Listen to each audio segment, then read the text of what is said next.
नदी एवं उससे निर्मित स्थलाकृतियाँ। नदी जिस स्थान से निकलती है उसे उद्गम स्थल कहते हैं और नदी जिस स्थान पर समुद्र से मिलती है उसे मुहाना कहते हैं। नदी अपने उद्गम स्थल से मुहाना तक की यात्रा में 3 कार्य करती है: अपर्दन, परिवहन एवं निक्षेपण। इन तीनों कार्यों में परिवहन के द्वारा कोई स्थलाकृति का निर्माण नहीं होता, किंतु नदी के अपर्दन एवं निक्षेपण के द्वारा कई स्थलाकृति का निर्माण होता है। नदी के उद्गम स्थल व मुहाने तक की यात्रा को 3 अवस्था में बांटा गया: युवावस्था या तरुणावस्था, प्रौढ़ावस्था या वृद्धावस्था। नदी एवं उससे निर्मित स्थलाकृतियाँ। The river and its landform. नदी जिस स्थान से निकलती है उसे उद्गम स्थल कहते हैं। नदी जिस स्थान पर समुद्र से मिलती है उसे मुहाना कहते हैं। नदी अपने उद्गम स्थल से मुहाना तक की यात्रा में 3 कार्य करता है: अपर्दन, परिवहन एवं निक्षेपण। इन तीनों कार्यों में परिवहन के द्वारा कोई स्थलाकृति का निर्माण नहीं होता है, किंतु नदी के अपर्दन एवं निक्षेपण के द्वारा कई स्थलाकृति का निर्माण होता है। नदी के उद्गम स्थल एवं मुहाने तक की यात्रा को 3 अवस्था में बांटा गया: युवावस्था या तरुणावस्था, प्रौढ़ावस्था, वृद्धावस्था। युवावस्था। इस अवस्था में नदी तीरवर्ती ढाल के सहारे नीचे उतरती है, जिसके कारण उसका वेग बहुत ही अधिक रहता है। इस अवस्था में नदी के द्वारा केवल अपर्दन एवं परिवहन का कार्य होता है। युवा अवस्था में नदी तीरवर्ती ढाल के सहारे नीचे उतरती रहती है, जिसके कारण उसका वेग बहुत ही अधिक रहता है। अतः इस अवस्था में नदी के द्वारा केवल अपर्दन एवं परिवहन का कार्य किया जाता है। युवा अवस्था में कई स्थलाकृति का निर्माण होता है, जिससे भी आकार का घाटी, गॉर्ज, कैनियन, आई आकार का घाटी, जलप्रपात, झरना, क्षिप्रिका, अवनमन कुंड इत्यादि। युवावस्था में नदी 2 कार्य करता है: अपर्दन एवं परिवहन। प्रौढ़ावस्था। प्रौढ़ावस्था। इस अवस्था में नदी पर्वतीय ढाल को छोड़ते हुए कभी कभी मैदानी भाग में प्रवेश करती है, जिसके कारण भूमि की ढाल में अचानक कमी हो जाने के कारण नदी प्रौढ़ावस्था में अपर्दन, परिवहन एवं निक्षेपण तीनों कार्य करता है। नदी प्रौढ़ावस्था में अपर्दन, परिवहन एवं निक्षेपण तीनों कार्य करता है। प्रौढ़ावस्था में भी निम्न स्थलाकृति का निर्माण होता है, जैसे जलोढ़ पंख, जलोढ़ शंकु, मियांडर, एस आकार का घाटी, गोखुर झील, बाट का मैदान। वृद्धावस्था। वृद्धावस्था। इस अवस्था में भूमि का ढाल अत्यधिक मंद हो जाता है।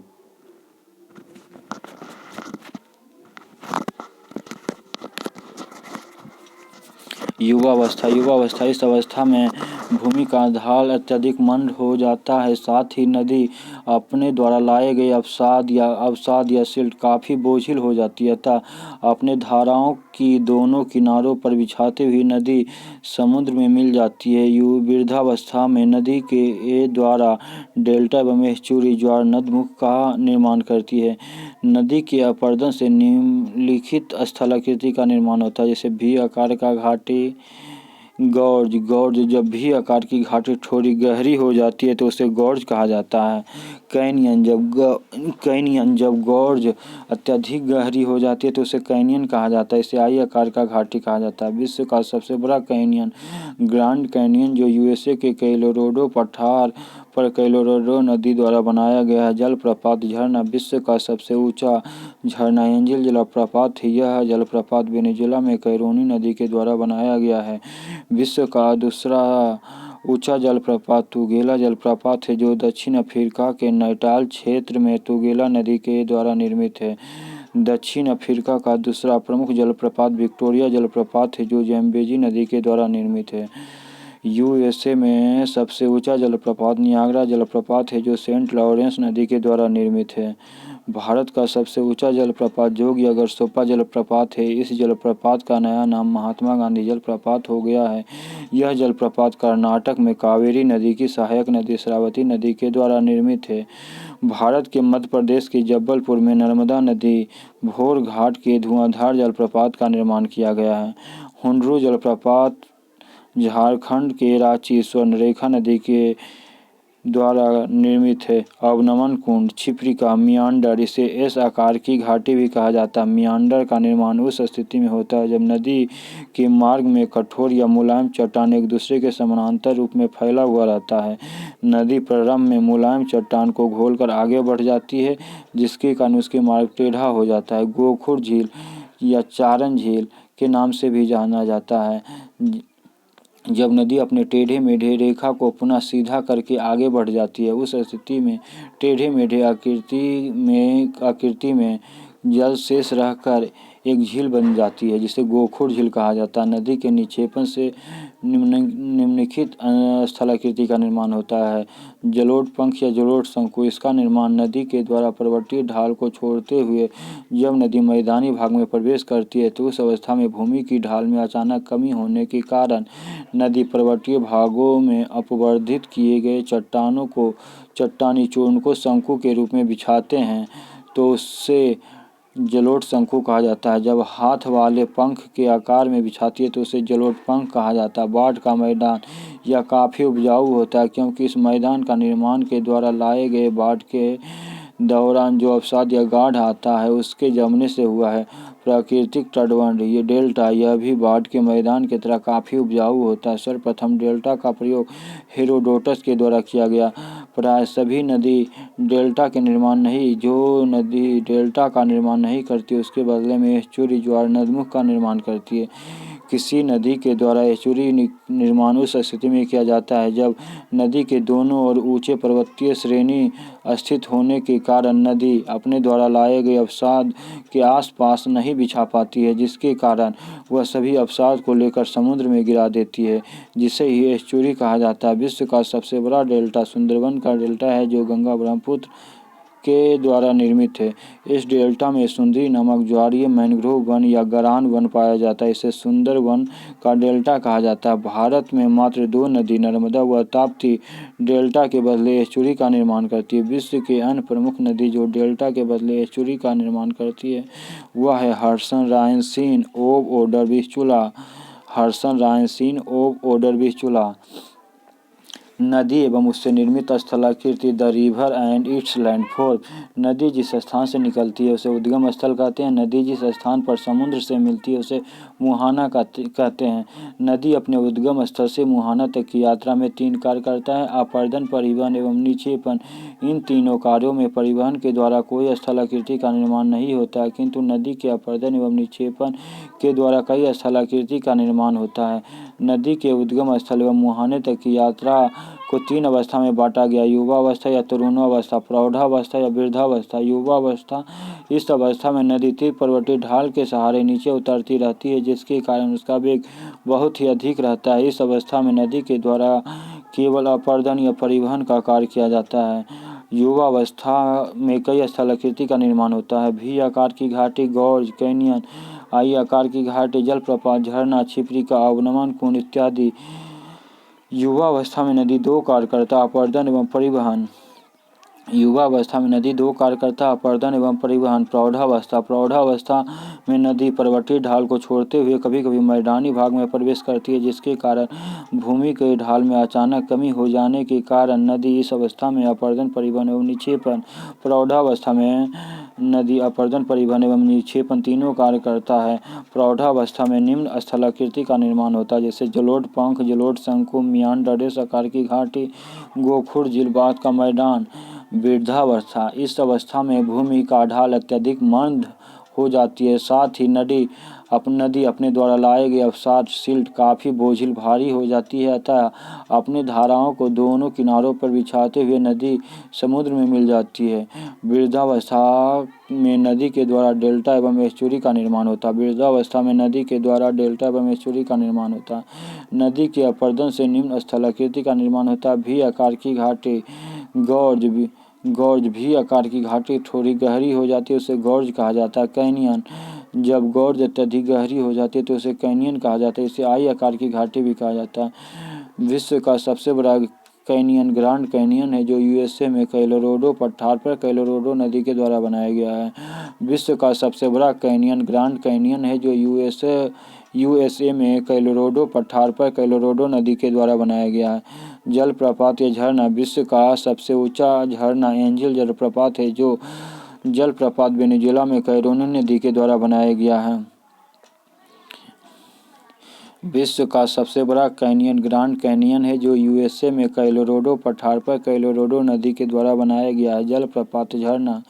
विश्व का सबसे ऊंचा झरना एंजल जलप्रपात है। यह जलप्रपात वेनेजुएला में कैरोनी नदी के द्वारा बनाया गया। विश्व का दूसरा ऊंचा जलप्रपात तुगेला जलप्रपात है, जो दक्षिण अफ्रीका के नैटाल क्षेत्र में तुगेला नदी के द्वारा निर्मित है। विश्व का दूसरा ऊंचा जलप्रपात तुगेला जलप्रपात है, जो दक्षिण अफ्रीका के नैटाल क्षेत्र में तुगेला नदी के द्वारा निर्मित है। दक्षिण अफ्रीका का दूसरा प्रमुख जलप्रपात विक्टोरिया जलप्रपात है, जो ज़ैम्बेज़ी नदी के द्वारा निर्मित है। दक्षिण अफ्रीका का दूसरा प्रमुख जलप्रपात विक्टोरिया जलप्रपात है, जो ज़ैम्बेज़ी नदी के द्वारा निर्मित है। यूएसए में सबसे ऊंचा जलप्रपात नियाग्रा जलप्रपात है, जो सेंट लॉरेंस नदी के द्वारा निर्मित है। यूएसए में सबसे ऊंचा जलप्रपात नियाग्रा जलप्रपात है, जो सेंट लॉरेंस नदी के द्वारा निर्मित है। यूएसए में सबसे ऊंचा जलप्रपात नियाग्रा जलप्रपात है, जो सेंट लॉरेंस नदी के द्वारा निर्मित है। भारत का सबसे ऊंचा जलप्रपात जोग या गरसोप्पा जलप्रपात है। भारत का सबसे ऊंचा जलप्रपात जोग या गरसोप्पा जलप्रपात है। इस जलप्रपात का नया नाम महात्मा गांधी जलप्रपात हो गया है। यह जलप्रपात कर्नाटक में कावेरी नदी की सहायक नदी श्रावती नदी के द्वारा निर्मित है। भारत का सबसे ऊंचा जलप्रपात जोग या गरसोप्पा जलप्रपात है। इस जलप्रपात का नया नाम महात्मा गांधी जलप्रपात हो गया। यह जलप्रपात कर्नाटक में कावेरी नदी की सहायक नदी श्रावती नदी के द्वारा निर्मित है। भारत के मध्य प्रदेश के जबलपुर भेड़घाट में नर्मदा नदी के द्वारा धुआंधार जलप्रपात का निर्माण किया गया है। हुंडरू जलप्रपात झारखंड में रांची स्वर्णरेखा नदी के द्वारा निर्मित है। अवनमन कुंड या छिप्रिका मियांडर, इसे एस आकार की घाटी भी कहा जाता है। मियांडर का निर्माण उस स्थिति में होता है जब नदी के मार्ग में कठोर या मुलायम चट्टान एक दूसरे से समानांतर रूप में फैला हुआ रहता है। नदी प्रारंभ में मुलायम चट्टान को घोलकर आगे बढ़ जाती है, जिसके कारण उसका मार्ग मेढ़ा हो जाता है। गोखुर झील, इसे परित्यक्त या चारण झील के नाम से भी जाना जाता है। जब नदी अपने टेढ़े मेढ़े रेखा को पुनः सीधा करके आगे बढ़ जाती है, उस स्थिति में टेढ़े मेढ़े आकृति में जल शेष रहकर एक झील की आकृति बन जाती है, जिसे ही गोखुर झील कहा जाता है। नदी के निक्षेपण से निर्मित स्थलाकृति जलोढ़ या जलोढ़ शंकु, इसका निर्माण नदी के द्वारा पर्वतीय ढाल को छोड़ते हुए जब नदी मैदानी भाग में प्रवेश करती है, तो उस अवस्था में भूमि का ढाल में अचानक कमी होने के कारण नदी पर्वतीय भागों में अपवर्तित किए गए चट्टानी चूर्ण को शंकु के रूप में बिछाती है, जिसे जलोढ़ शंकु कहा जाता है। जब हाथ वाले पंख के आकार में बिछाती है तो उसे जलोढ़ पंख कहा जाता है। बाढ़ का मैदान यह काफ़ी उपजाऊ होता है, क्योंकि इस मैदान का निर्माण नदी के द्वारा लाए गए बाढ़ के मैदान जो अवसाद या गाढ़ आता है उसके जमने से हुआ है। प्राकृतिक तटबंध डेल्टा, यह भी बाढ़ के मैदान की तरह काफ़ी उपजाऊ होता है। सर्वप्रथम डेल्टा का प्रयोग हेरोडोटस के द्वारा किया गया। प्रायः सभी नदी डेल्टा का निर्माण नहीं करती है। जो नदी डेल्टा का निर्माण नहीं करती है, उसके बदले में एस्चुरी ज्वार नदमुख का निर्माण करती है। किसी नदी के द्वारा एस्चुरी निर्माण उस स्थिति में किया जाता है जब नदी के दोनों तरफ ऊंचे पर्वतीय श्रेणी स्थित होने के कारण नदी अपने द्वारा लाए गए अवसाद के आस-पास नहीं बिछा पाती है, जिसके कारण वह सभी अवसाद को लेकर समुद्र में गिरा देती है, जिसे ही एस्चुरी कहा जाता है। विश्व का सबसे बड़ा डेल्टा सुंदरबन का डेल्टा है, जो गंगा ब्रह्मपुत्र के द्वारा निर्मित है। विश्व का सबसे बड़ा डेल्टा सुंदरबन का डेल्टा है, जो गंगा ब्रह्मपुत्र के द्वारा निर्मित है। गंगा ब्रह्मपुत्र डेल्टा में सुंदरी नामक ज्वारीय मैंग्रोव गरान वन पाया जाता है, जिसे सुंदरबन के डेल्टा कहा जाता है। भारत में मात्र दो नदी नर्मदा एवं ताप्ती डेल्टा के बदले एस्चुरी का निर्माण करती है। भारत में मात्र दो नदी नर्मदा व ताप्ती डेल्टा के बदले एस्चुरी का निर्माण करती है। विश्व के अन्य कुछ प्रमुख नदी जो डेल्टा के बदले एस्चुरी का निर्माण करती है वह है हडसन, रायन, ओब, ओडर, विस्चुला। हिमनद एवं उससे निर्मित स्थलाकृति ग्लेशियर एंड इट लैंडफॉर्म, ऊंचे पर्वतीय भाग या ठंडे प्रदेशों के पर्वतीय ढाल के सहारे जब बर्फ के ठोस समूह नीचे की ओर सरकती है तो उसे हिमनद या ग्लेशियर कहा जाता है। यह पृथ्वी के गुरुत्वाकर्षण बल के कारण नीचे की ओर धसकती है। हिम रेखा का सर्वाधिक ऊंचाई विषुवत रेखा के पास होती है। हिम रेखा की सर्वाधिक ऊंचाई विषुवत रेखा के पास होती है, जबकि सबसे कम ऊंचाई ध्रुवीय प्रदेशों में होती है। यह धरातल पर ही पाया जाता है। हिम रेखा की सर्वाधिक ऊंचाई विषुवत रेखा के पास होती है, जबकि सबसे कम ऊंचाई ध्रुवीय प्रदेशों में होती है, जहां यह धरातल पर पाया जाता है। विश्व का सबसे बड़ा ग्लेशियर अंटार्कटिका क्षेत्र में स्थित बियर्ड मोर है। विश्व का सबसे बड़ा ग्लेशियर अंटार्कटिका क्षेत्र में स्थित बियर्ड मोर है। विश्व का सबसे लंबा ग्लेशियर पीटरमॉन, जो अमेरिका के रॉकी पर्वत पर स्थित है। विश्व का सबसे लंबा ग्लेशियर पीटरमॉन, जो अमेरिका में रॉकी पर्वत पर स्थित है। विश्व का सबसे बड़ा ग्लेशियर पीटरमॉन, जो अमेरिका में रॉकी पर्वत पर स्थित है। हिमनद या ग्लेशियर अपना कार्य अपरदन, परिवहन व निक्षेपण के द्वारा करता है। हिमनद या ग्लेशियर अपना कार्य अपरदन, परिवहन व निक्षेपण के द्वारा करता है। यह अपना अपरदन का कार्य अपघर्षण या उत्पादन के द्वारा करता है। यह अपना अपरदन का कार्य अपघर्षण या उत्पादन के द्वारा करता है। शुद्ध हिमनद में अपरदन का कार्य नहीं होता है। शुद्ध हिमनद में अपरदन का कार्य नहीं होता है। शुद्ध हिमनद में अपरदन का कार्य नहीं होता है, किंतु जब ग्लेशियर के साथ कुछ चट्टान समूह आपस में मिल जाते हैं तो अपरदन क्रिया होती है। किंतु जब ग्लेशियर के साथ कुछ चट्टान समूह आपस में मिल जाते हैं तो अपरदन का कार्य होता है। हिमनद के अपरदन से निर्मित स्थलाकृति का निर्माण होता है, जिसे यू आकार की घाटी, लटकती घाटी, सौर हिमगह्वर, टॉर्न, एरित्स, ग्रीसरिंग, नूनाटक, रॉसमुटाने, फ्योर्ड। यू आकार की घाटी का निर्माण पर्वतीय ढालों पर होता है, जबकि मुख्य हिमनद में उसका सहायक हिमनद आकर मिलती है तो उसे लटकती घाटी कहा जाता है।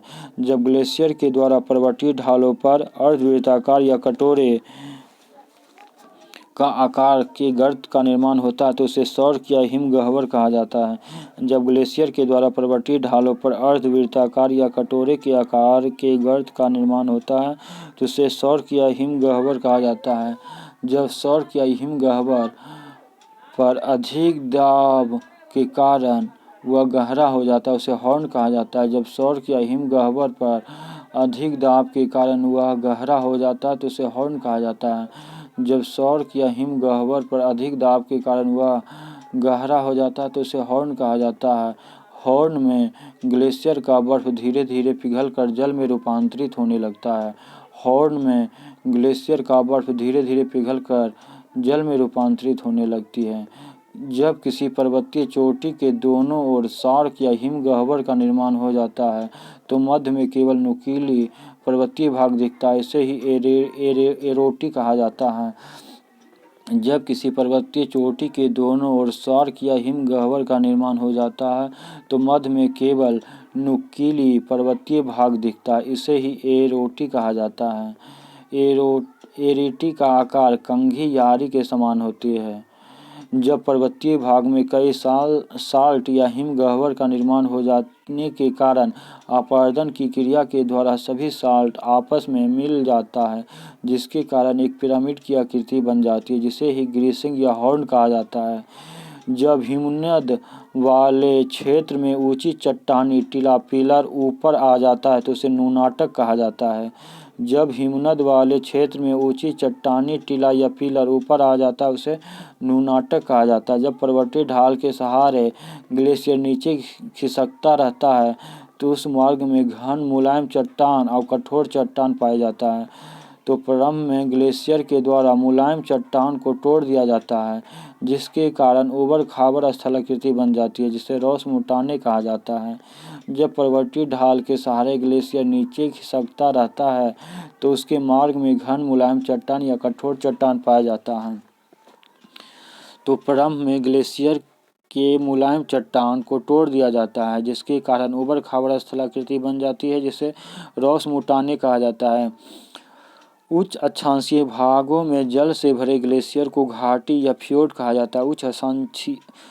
उच्च अक्षांशीय भागों में जल से भरे हुए ग्लेशियर को घाटी या फ्योर्ड कहा जाता है। हिमनद के निक्षेपण से निर्मित स्थलाकृति हिमोड, ड्रमलिन, केम या गुफा एस्कर। हिमनद के निक्षेपण से निर्मित स्थलाकृति हिमोड, ड्रमलिन, केम या गुफा या स्कर। हिमनद के निक्षेपण से जब ड्रिल या गाढ़ की मात्रा अधिक होने लगती है तो उसे हिमोड कहा जाता है। निक्षेपण से जब ड्रिल या गाढ़ की मात्रा अधिक होने लगती है तो उसे हिमोड कहा जाता है। ड्रमलिन का आकार उल्टा नाव के समान होता है, अर्थात उसका आकार कटे हुए अंडे के समान होता है। स्कर का आकार माला के समान होता है। केम का आकार टीला के रूप में होता है।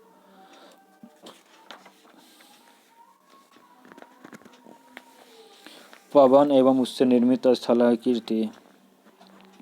पवन का आकार एवं उससे निर्मित स्थलाकृति। पवन मरुस्थलीय प्रदेशों में अपर्दन, परिवहन एवं निक्षेपण का कार्य करती है। पवन मरुस्थलीय प्रदेशों में अपर्दन, परिवहन एवं निक्षेपण का कार्य करती है। यह अपने अपर्दन क्रिया के द्वारा तीन विधि कर यह अपने अपर्दन की क्रिया तीन विधि से करता है: अपवाहन, सन्निघर्षण एवं अपघर्षण। अपर्दन की क्रिया तीन विधि से करता है: अपवाहन, सन्निघर्षण एवं अपघर्षण। विश्व के प्रमुख मरुस्थल एशिया महादेश में। एशिया महादेश में कौन कौन सा मरुस्थल है? अरब मरुस्थल है, गोबी मरुस्थल है, रब अल खाली मरुस्थल है, थार मरुस्थल है, तकला मकान मरुस्थल है, काराकोरम मरुस्थल है। विश्व का प्रमुख मरुस्थल, जिसमें एशिया महादेश में प्रमुख मरुस्थल कौन है? अरब मरुस्थल। दक्षिण पश्चिम एशिया में अरब मरुस्थल है। मंगोलिया में गोबी मरुस्थल है। अरब प्रायद्वीप में रब अल खाली मरुस्थल है। भारत पाकिस्तान में थार मरुस्थल है। भारत एवं पाकिस्तान में थार मरुस्थल है। चीन में तकला मकान मरुस्थल है। काराकोरम मरुस्थल तुर्कमेनिस्तान में है। अफ्रीका महादेश में सहारा मरुस्थल है, कालाहारी मरुस्थल है, नामीबिया मरुस्थल है। तीन को तो मरुस्थल है अफ्रीका में: सहारा, कालाहारी और नामीबिया। अफ्रीका महादेश में तीन को तो मरुस्थल है: सहारा, कालाहारी और नामीबिया। अफ्रीका महादेश में मात्र तीन गो मरुस्थल है: सहारा मरुस्थल है, कालाहारी मरुस्थल है और नामीबिया मरुस्थल है। सहारा मरुस्थल उत्तरी अमेरिका में है। कालाहारी मरुस्थल बोत्सवाना में है और नामीबिया मरुस्थल नामीबिया में है। उत्तरी अमेरिका में सेनोरॉन मरुस्थल है और मोजेब मरुस्थल है। दक्षिण अफ्रीका में अटकामा और पेंटागोनिया है। दक्षिण अमेरिका में अटकामा एवं पेंटागोनिया है। दक्षिण अमेरिका में अटकामा एवं पेंटागोनिया मरुस्थल एवं पेंटागोनिया मरुस्थल है। दक्षिणी अमेरिका में अटकामा मरुस्थल एवं पेंटागोनिया मरुस्थल है। दक्षिण अमेरिका में अटकामा एवं पेंटागोनिया मरुस्थल है। ऑस्ट्रेलिया में गिब्बॉन, ग्रेट सैंडी एवं ग्रेट विक्टोरिया है। ऑस्ट्रेलिया में गिब्बॉन मरुस्थल है, ग्रेट सैंडी मरुस्थल एवं ग्रेट विक्टोरिया है। ऑस्ट्रेलिया में Gibbon, great sandy, great Victoria. Australia में Gibbon, great sandy, great Victoria. Australia में Gibbon, great sandy, great Victoria. Australia में Gibbon, great sandy, great Victoria. Australia में Gibbon, great sandy, great Victoria. Australia में Gibbon, great sandy, great Victoria. Australia में Gibbon, great sandy, great Victoria. पवन के अपर्दन से निर्मित स्थलाकृति। वात गर्त अपवाहन बेसिन। इसका निर्माण मरुस्थलीय प्रदेश में जब पवन के द्वारा असंगठित या ढीला चट्टान उड़ाकर ले जाने के कारण हुआ है। वात एवं अपवाहन बेसिन का निर्माण पवन के द्वारा असंगठित एवं ढीला चट्टान को उड़ाकर ले जाने के कारण हुआ है। वाट गर्त का आकार तस्तरीनुमा या प्लेटनुमा होता है। विश्व का सबसे बड़ा वाट गर्त मिस्र का क्वात्रा वाट गर्त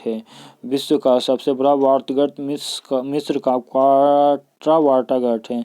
इंसेलबर्ग। जब मरुस्थलीय प्रदेश में कठोर चट्टान एवं मुलायम चट्टान दोनों समानांतर पाया जाता है, उस स्थिति में पवन मुलायम चट्टान उड़ा ले जाती है और मरुस्थलीय प्रदेश में कठोर चट्टान पिलर या टीले के रूप में दिखाई देता है, जिसे ही इंसेलबर्ग कहा जाता है। इंसेलबर्ग जब मरुस्थलीय प्रदेश में कठोर चट्टान एवं मुलायम चट्टान दोनों समानांतर पाया जाता है। इंसेलबर्ग जब मरुस्थलीय प्रदेश में कठोर चट्टान मुलायम चट्टान दोनों समानांतर पाया जाता है, उस स्थिति में पवन मुलायम चट्टान को राह ले जाती है और मरुस्थलीय प्रदेश में कठोर चट्टान और पिलर या टीले के रूप में दिखाई देता है, जिसे ही इंसेलबर्ग कहा जाता है। इंसेलबर्ग जब मरुस्थलीय प्रदेश में कठोर चट्टान मुलायम चट्टान दोनों समानांतर पाया जाता है, उस स्थिति में पवन मुलायम चट्टानों को राह ले जाती है और मरुस्थलीय प्रदेश में कठोर चट्टान पिलर या टीले के रूप में दिखाई देता है, जिसे ही इंसेलबर्ग कहा जाता है। छत्रक शिला जब मरुस्थलीय प्रदेश में कठोर चट्टान के नीचे मुलायम चट्टान पाया जाता है, तो मुलायम चट्टान को पवन तुरंत अपरदित कर देती है और कठोर चट्टान छत्रक छाता के रूप में दिखाई देता है। भूस्तंभ इसका आकार पिलर या स्तंभ के समान होता है। जीवगेन इसका आकार डबाट इंक पोर्ट के समान होता है। यारडांग जब मरुस्थलीय क्षेत्र में कठोर चट्टान या मुलायम चट्टान एक दूसरे के लंबवत रहता है, उस स्थिति में पवन मुलायम चट्टान को तोड़कर आगे बढ़ जाती है, अतः मुलायम चट्टान के निकट जो गाढ़ बनता है उसे यारडांग कहा जाता है। ड्राई कांटर इसका आकार चतुष्फलक के समान होता है। पवन के निक्षेपण से निर्मित स्थलाकृति बालू स्तूप बरखान एवं लोएस। पवन के निक्षेपण से निर्मित स्थलाकृति बालू स्तूप बरखान एवं लोएस। बरखान की आकृति चंद्राकार होती है। जब बरखान समूह में पाया जाता है तो उसे सीप कहा जाता है। बरखान की आकृति अर्धचंद्राकार होता है। जब बरखान समूह में पाया जाता है तो उसे सीप कहा जाता है। सीप के बीच रेतीला मार्ग पाया जाता है, जिसे कॉरिडोर कहा जाता है। सीप के बीच रेतीला मार्ग पाया जाता है, जिसे कॉरिडोर कहा जाता है। भूमिगत जल एवं उससे निर्मित स्थलाकृति चूना पत्थर वाली चट्टानी क्षेत्र में घोलीकरण की प्रक्रिया के द्वारा सतह पर या सतह के अंदर कई प्रकार के स्थलाकृति का निर्माण करता है। इस प्रकार की स्थलाकृति सबसे अधिक युगोस्लाविया के कास्ट प्रदेश में पाया जाता है। भूमिगत जल के द्वारा निर्मित स्थलाकृति को कास्ट प्रदेश की स्थलाकृति के नाम से भी जाना जाता है। भूमिगत जल के द्वारा केवल अपरदन निक्षेपण का ही कार्य किया जाता है, जिससे विभिन्न प्रकार की स्थलाकृति का निर्माण होता है। चूना पत्थर वाले चट्टानी क्षेत्र में घोलनीकरण की प्रक्रिया के द्वारा सतह पर या सतह के अंदर कई प्रकार का स्थलाकृति का निर्माण करता है। इस प्रकार के स्थलाकृति सबसे अधिक युगोस्लाविया के कास्ट प्रदेश में पाया जाता है। भूमिगत जल के द्वारा निर्मित स्थलाकृति को कास्ट प्रदेश की स्थलाकृति के नाम से भी जाना जाता है। भूमिगत जल के द्वारा केवल अपरदन या निक्षेपण का कार्य किया जाता है। भूमिगत जल के द्वारा केवल अपरदन एवं निक्षेपण का कार्य किया जाता है, जिससे विभिन्न प्रकार की स्थलाकृति का निर्माण होता है। भूमिगत जल के अपरदन से निर्मित स्थलाकृति टेरारोसा, लेपिज, घोलरंध्र, डोलाइन, पोल्जे, युवाला, कंदरा। भूमिगत जल के अपरदन से निर्मित स्थलाकृति टेरारोसा, लेपिज, घोलरंध्र, डोलाइन, पोल्जे, युवाला, कंदरा। विश्व का सबसे बड़ा कंदरा कार्लसबाड का कंदरा जो यूएसए में स्थित है। इस गुफा को मैमथ कंदरा के नाम से भी जाना जाता है। विश्व का सबसे बड़ा कंदरा कार्लसबाड का कंदरा जो यूएसए में स्थित है। इस गुफा को मैमथ कंदरा के नाम से भी जाना जाता है। भूमिगत जल के निक्षेपण से निर्मित स्थलाकृति स्टेलेक्टाइट कंदरा स्तंभ। जब गुफा के छत से निक्षेपण की क्रिया प्रारंभ होती है तो उसे निर्मित स्थलाकृति को स्टेलेक्टाइट कहा जाता है। जब गुफा के छत से निक्षेपण की क्रिया प्रारंभ होती है तो उसे निर्मित स्थलाकृति को स्टेलेक्टाइट कहा जाता है। जब गुफा के छत से निक्षेपण की क्रिया प्रारंभ होती है तो उससे निर्मित स्थलाकृति को स्टेलेक्टाइट कहा जाता है। जब गुफा के छत से निक्षेपण की क्रिया प्रारंभ होती है तो उससे निर्मित स्थलाकृति को स्टेलेक्टाइट कहा जाता है। जब गुफा के निक्षेपण की प्रक्रिया सतह से छत की ओर प्रारंभ होता है तो उससे निर्मित स्थलाकृति को स्टिग्माइट कहा जाता है। जब गुफा के निक्षेपण जब गुफा में निक्षेपण की प्रक्रिया सतह से छत की ओर प्रारंभ होता है तो उससे निर्मित स्थलाकृति को स्टेगमाइट कहा जाता है। जब गुफा के भीतर स्टेलेक्टाइट स्टेगमाइट एक दूसरे से मिल जाती है तो ऐसी स्थलाकृति को कंदरा स्तंभ कहा जाता है।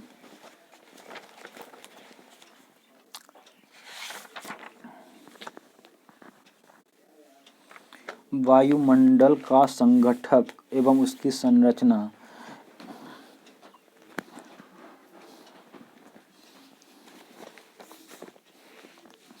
पृथ्वी के चारों ओर विभिन्न वायु के मिश्रण वाले परत को ही वायुमंडल कहा जाता है। पृथ्वी के चारों ओर विभिन्न वायु के मिश्रण वाले परत को ही वायुमंडल कहा जाता है। पृथ्वी के चारों ओर विभिन्न वायु के मिश्रण वाले परत को ही वायुमंडल कहा जाता है। यह पृथ्वी की गुरुत्वाकर्षण शक्ति के कारण पृथ्वी से बंधा हुआ रहता है। यह पृथ्वी की गुरुत्वाकर्षण शक्ति के कारण पृथ्वी से बंधा हुआ रहता है। वायुमंडल पृथ्वी पर तापीय संतुलन को बनाए रखता है। वायुमंडल पृथ्वी पर तापीय संतुलन को बनाए रखता है। वायुमंडल जो है पृथ्वी पर तापीय संतुलन बनाए रखता है। हमारे वायुमंडल में लगभग 98% से भी अधिक मात्रा में दो गैस पाया जाता है जिसमें नाइट्रोजन और ऑक्सीजन है, क्योंकि नाइट्रोजन 78% और ऑक्सीजन 21%, तो लगभग 99% के आसपास हो गया। जिसमें 99% मात्र 1% में ही है आर्गन है, कार्बन डाइऑक्साइड है, नियोन है, हीलियम है, क्रिप्टन है, जेनॉन है और हाइड्रोजन है। जिसमें आर्गन 0.93%, नाइट्रोजन 78% है, ऑक्सीजन 21% है, आर्गन 0.93% है, कार्बन डाइऑक्साइड 0.03% है, नियोन 0.002% है, हीलियम 0.005% है, क्रिप्टन 0.001% है। ये सब नहीं पूछता है। मेन रूप से नाइट्रोजन एवं ऑक्सीजन, नाइट्रोजन 78%, ऑक्सीजन 21% और आर्गन 0.93%, कार्बन डाइऑक्साइड 0.03%, मात्र इतना ही पूछता है।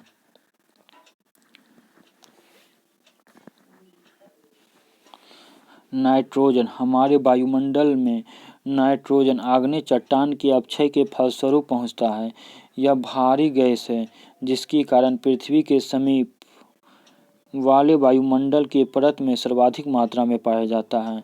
नाइट्रोजन हमारे वायुमंडल में नाइट्रोजन आग्नेय चट्टान के अपक्षय के फलस्वरूप पहुंचता है।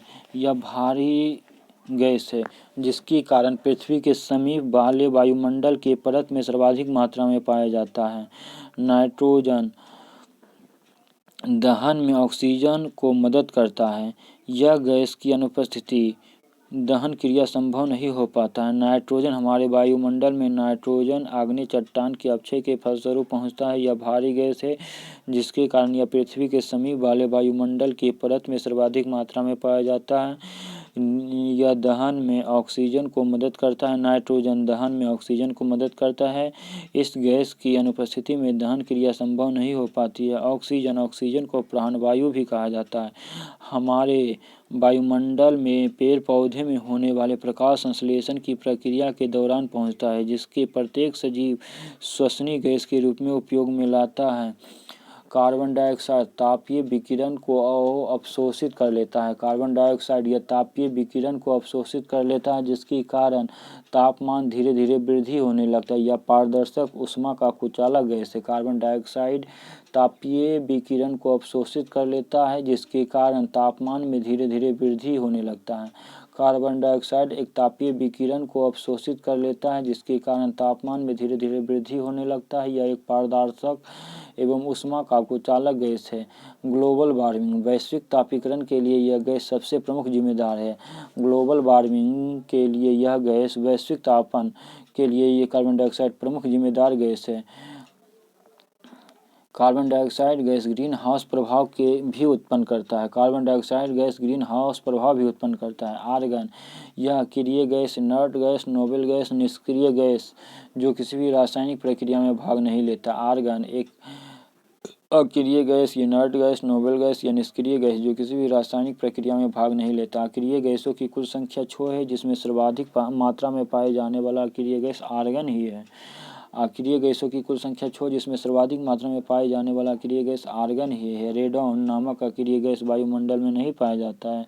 रेडॉन नामक अक्रिय गैस वायुमंडल में नहीं पाया जाता। ओजोन हमारे वायुमंडल में ओजोन गैस समताप मंडल के ऊपरी सीमा में 20 से 30 किलोमीटर की ऊंचाई में इस गैस के आवरण या परत पाया जाता है। ओजोन हमारे वायुमंडल में ओजोन गैस समताप मंडल की ऊपरी सीमा 20 से 30 किलोमीटर की ऊंचाई में इस गैस के एक आवरण या परत पाया जाता है। ओजोन हमारे वायुमंडल में O3 गैस समताप मंडल की ऊपरी सीमा में 20 से 30 किलोमीटर की ऊंचाई में एक गैस के आवरण या परत में पाया जाता है। ओजोन गैस की आवरण को समताप मंडल का हिस्सा माना गया है। यह गैस सूर्य से आने वाले हानिकारक पराबैंगनी विकिरण यूवी रे को अंशतः छानने का काम करता है। ओजोन परत को पृथ्वी का सुरक्षा कवच या रक्षक छतरी के रूप में भी जाना जाता है। O3 गैस वाले इस परत की मोटाई सर्वप्रथम दक्षिण ध्रुवीय क्षेत्र अंटार्कटिका क्षेत्र में कैलिफोर्निया वैज्ञानिक फोरमैन ने O3 गैस की मोटाई में कमी या छेद का पता लगाया, जिसके लिए जिम्मेदार सबसे प्रमुख गैस CFC को माना गया। वायुमंडल की विभिन्न परतें ऊंचाई के आधार पर वायुमंडल को 5 परतों में बांटा गया है। क्षोभ मंडल, ट्रोपोस्फियर, समताप मंडल, स्ट्रेटोस्फियर, मध्य मंडल, मीजोस्फियर, आयन मंडल, आयनोस्फियर, बहिर्मंडल, एक्सोस्फियर।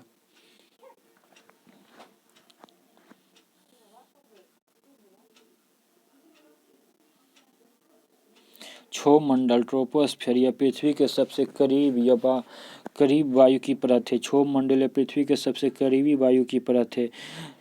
क्षोभ मंडल में मौसम परिवर्तन संबंधी सभी घटनाएं जैसे ओस, कोहरा, कुहासा, बादल, वर्षा, बिजली चमकना, ये सब क्षोभ मंडल में मौसम परिवर्तन संबंधी सभी घटनाएं ओस, कोहरा, कुहासा, बादल, वर्षा, बिजली चमकना इत्यादि होता है। क्षोभ मंडल की औसत ऊंचाई 12 से 15 किलोमीटर होती है। क्षोभ मंडल की औसत ऊंचाई 12 से 15 किलोमीटर होती है। विषुवत रेखा के समीप क्षोभ मंडल की ऊंचाई 16 से 18 किलोमीटर होती है, जबकि दोनों ध्रुवों के बीच इसकी ऊंचाई 6 से 8 किलोमीटर होती है। क्षोभ मंडल में प्रत्येक 165 मीटर ऊपर जाने पर 1 डिग्री सेंटीग्रेड ताप में कमी होती है। क्षोभ मंडल में प्रत्येक 165 मीटर ऊपर जाने पर ताप में 1 डिग्री सेंटीग्रेड कमी होती है। क्षोभ मंडल संवहनीय तरंग आते जाते रहते हैं, इस मंडल को संवहनीय मंडल के नाम से भी जाना जाता है। क्षोभ मंडल को संवहनीय मंडल के नाम से भी जाना जाता है। समताप मंडल स्ट्रेटोस्फियर इसकी ऊंचाई के आधार पर पृथ्वी का दूसरा ऊंचा मंडल है। इसकी औसत ऊंचाई 50 किलोमीटर माना गया है। समताप मंडल की औसत ऊंचाई 50 किलोमीटर माना गया है।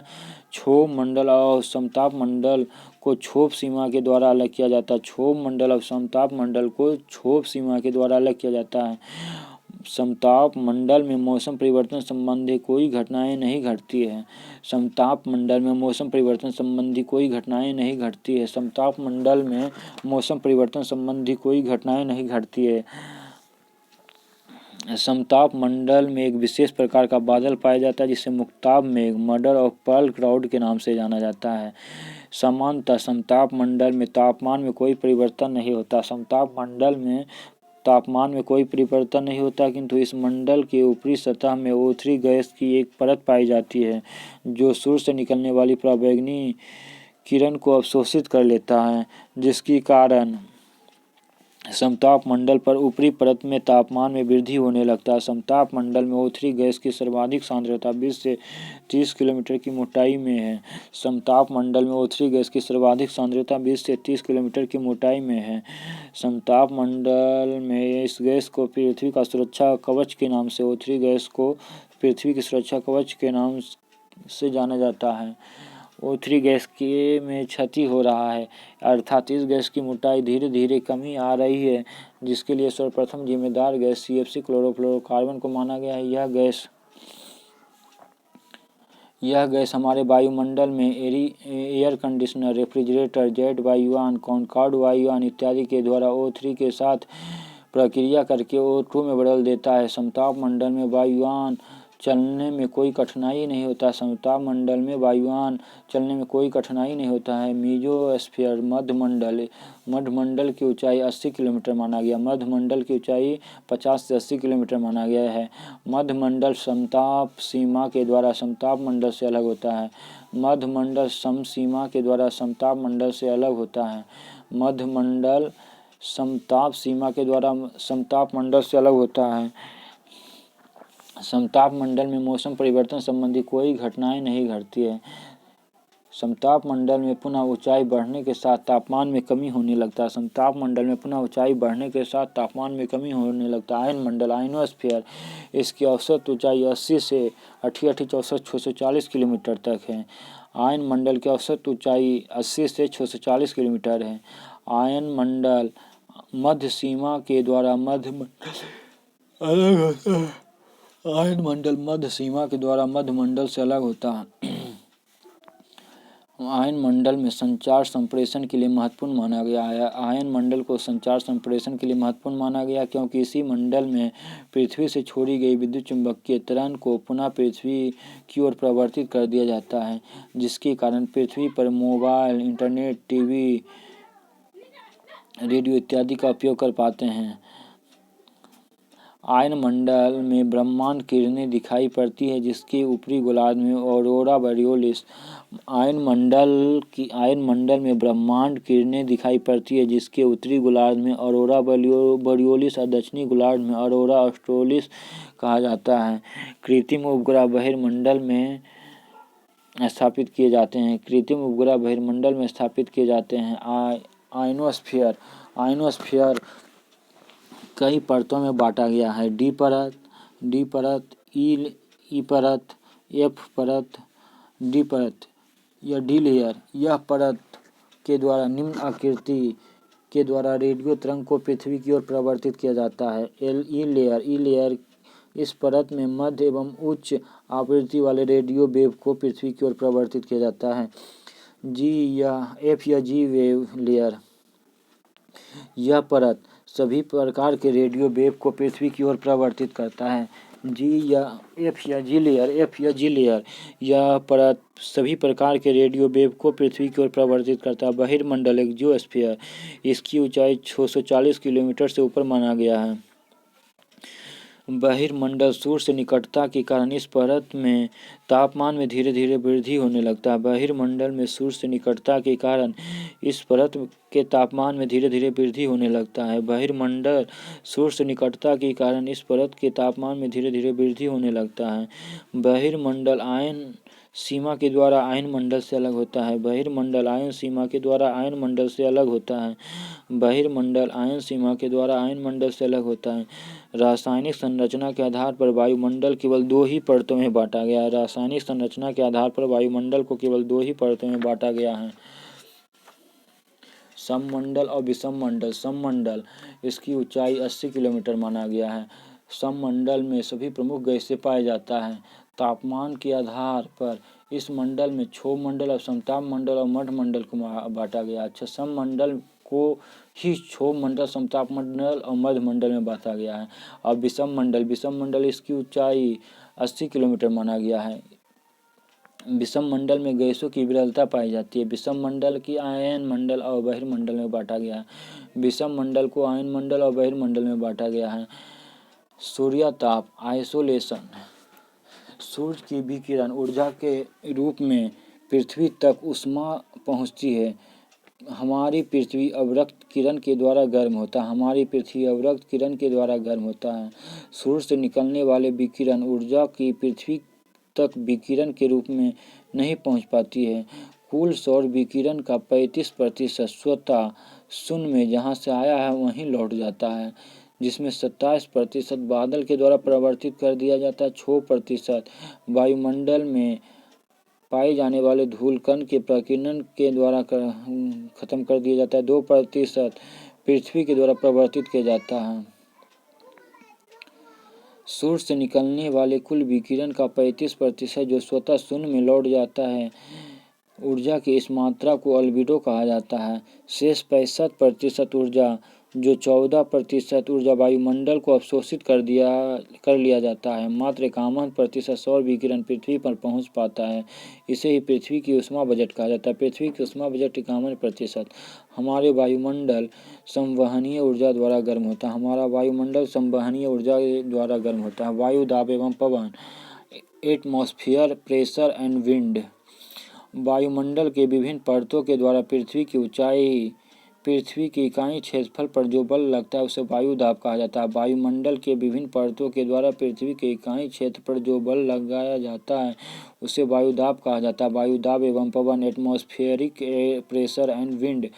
वायुमंडल के विभिन्न परतों के द्वारा पृथ्वी के इकाई क्षेत्र पर जो बल लगाया जाता है उसे वायु दाब कहा जाता है। वायु दाब को बैरोमीटर के द्वारा मापा जाता है। वायु दाब को इकाई मिली बार है। 1 मिली बार बराबर 1,000 बार। 1 मिली बार बराबर 1/1000 बार। 1 मिली बार बराबर 10⁻³ बार।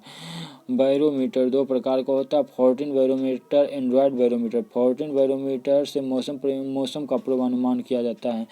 14 बैरोमीटर से मौसम का पूर्वानुमान किया जाता है। 14 बैरोमीटर से मौसम का पूर्वानुमान किया जाता है।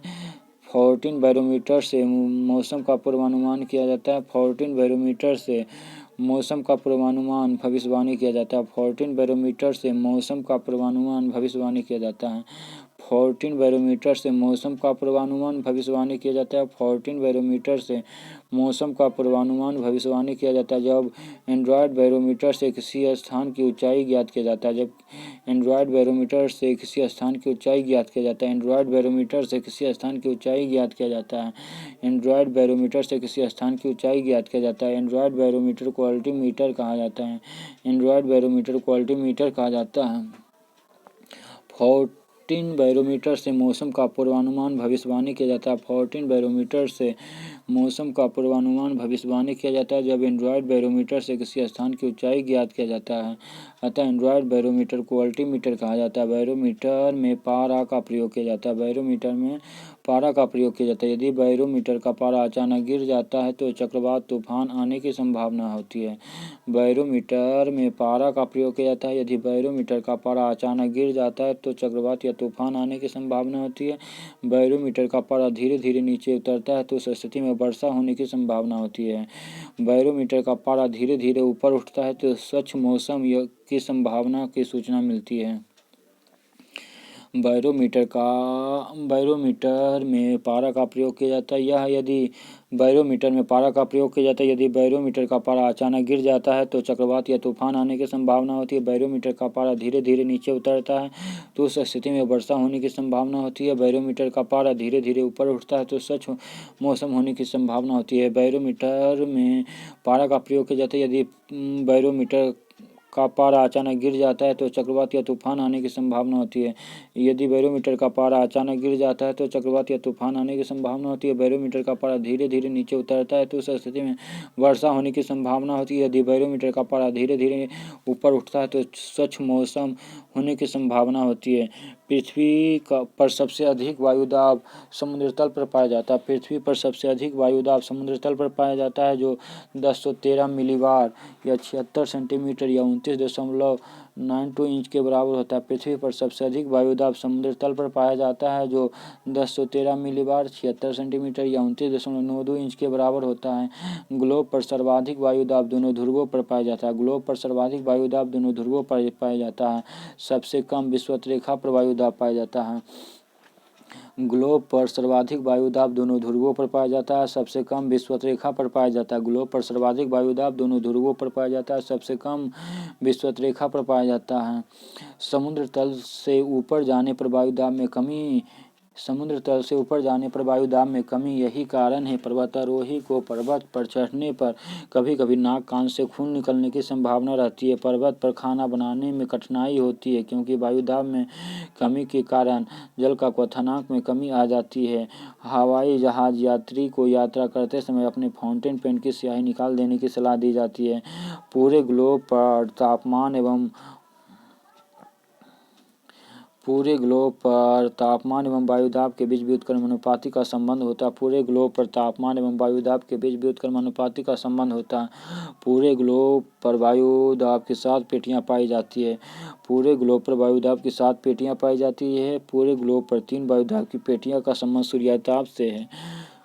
पूरे ग्लोब पर 3 वायुदाब की पेटियां का संबंध सूर्याताप से है। विषुवत-रेखीय निम्न वायुदाब की पेटी, विषुवत-रेखीय निम्न वायुदाब की पेटी, विषुवत-रेखीय निम्न वायुदाब की पेटी या दोनों ध्रुवों पर स्थित उच्च वायुदाब की पेटी, विषुवत-रेखीय निम्न वायुदाब की पेटी या दोनों ध्रुवों पर स्थित उच्च वायुदाब की पेटी, विषुवत-रेखीय निम्न वायुदाब की पेटी या दोनों ध्रुवों पर स्थित उच्च वायुदाब की पेटी। पूरे ग्लोब पर 4 वायुदाब की पेटियां का संबंध सूर्य पृथ्वी के घूर्णन गति से है। पूरे ग्लोब पर 4 वायुदाब की पेटियों का संबंध पृथ्वी के घूर्णन गति से है।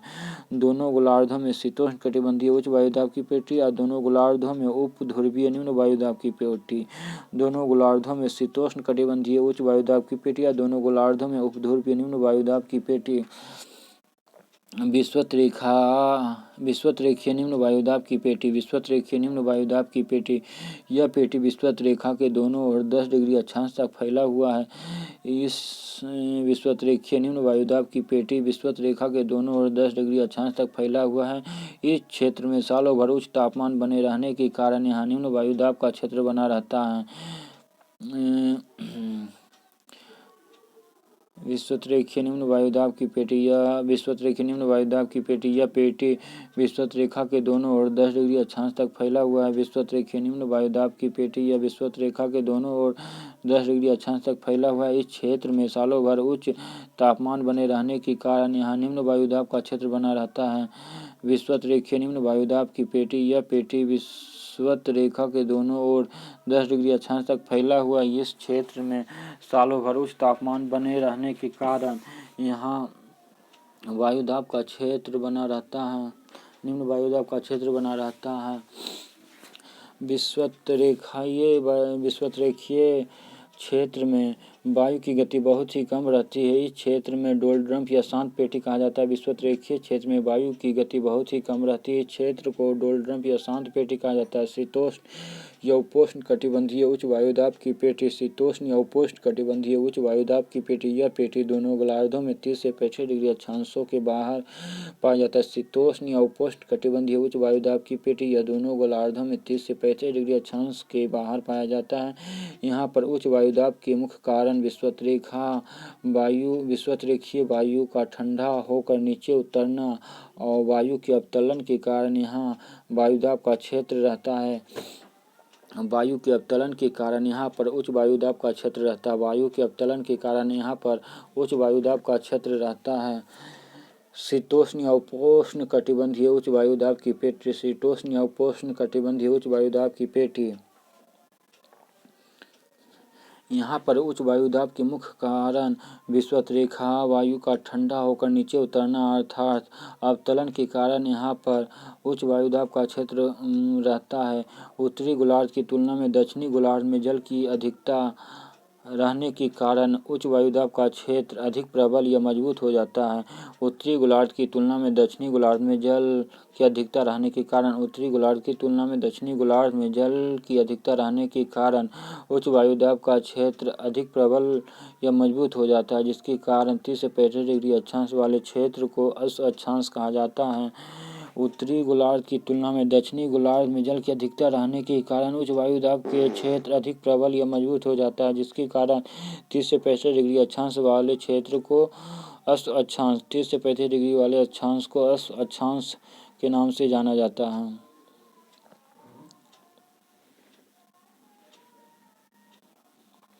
उपध्रुवीय निम्न वायुदाब की पेटी, उपध्रुवीय निम्न वायुदाब की पेटी दोनों गोलार्धों में 60 से 65 डिग्री अक्षांश के बीच की वायु को हमेशा निम्न वायुदाब पाया जाता है।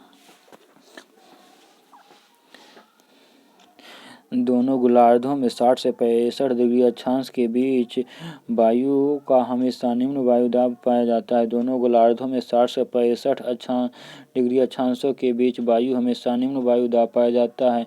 यहाँ निम्न वायुदाब के मुख्य कारण पृथ्वी के घूर्णन गति के कारण वायु का अभिसरण है।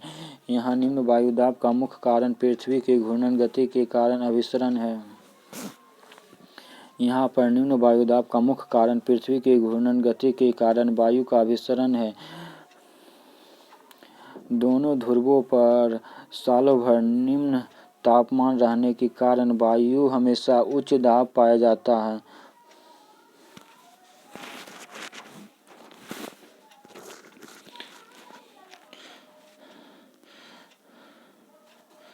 दोनों ध्रुवों पर सालों भर निम्न तापमान रहने के कारण यहाँ वायु हमेशा उच्च दाब पाया जाता है।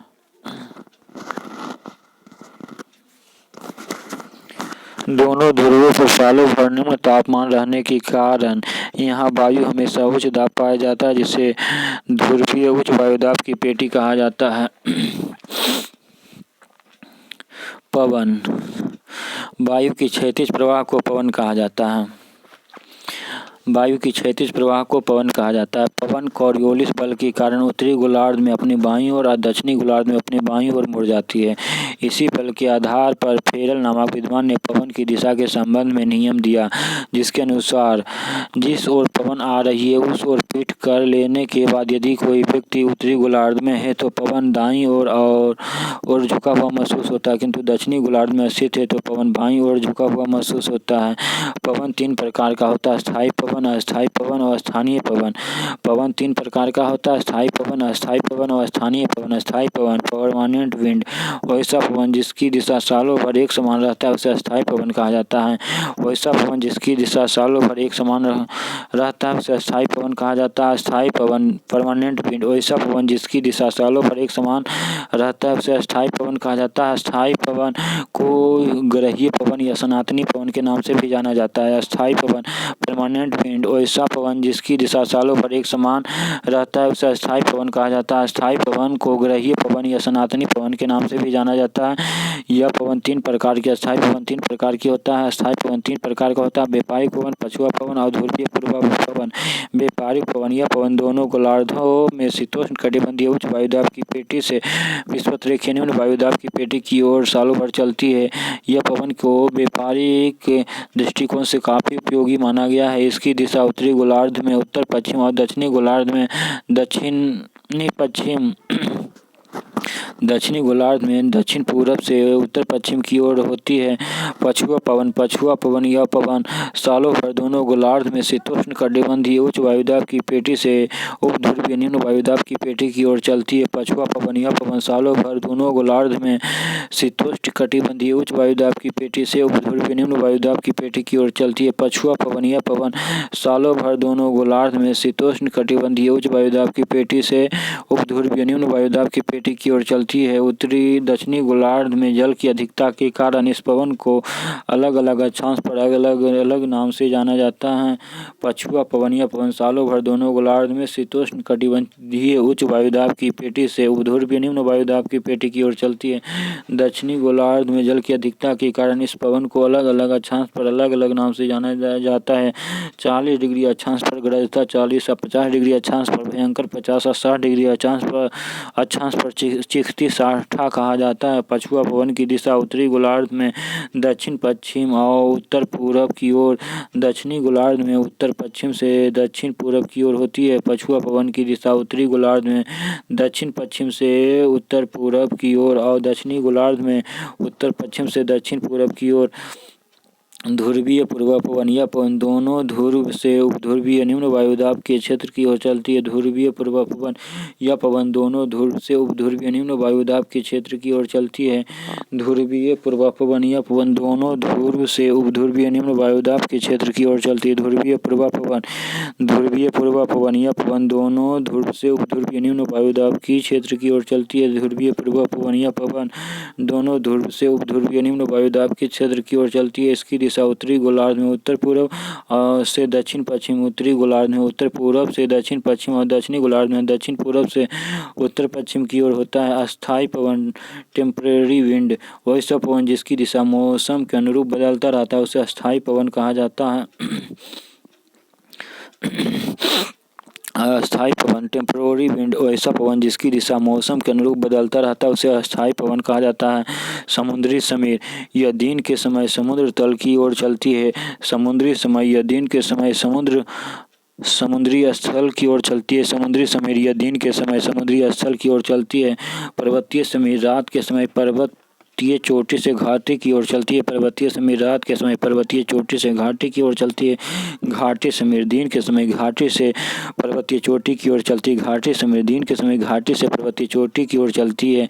घाटी समीर दिन के समय घाटी से पर्वतीय चोटी की ओर चलती है। दक्षिण पश्चिम मानसून वर्षा ऋतु में समुद्री भागों से स्थलीय भागों की ओर चलती है। दक्षिण पश्चिम मानसून वर्षा ऋतु में समुद्री भाग से स्थलीय भाग की ओर चलती है। समुद्री भाग से स्थलीय भाग की ओर चलती है। वर्षा ऋतु में दक्षिणी पश्चिमी मानसून वर्षा ऋतु में समुद्री भाग से स्थलीय भाग की ओर चलती है।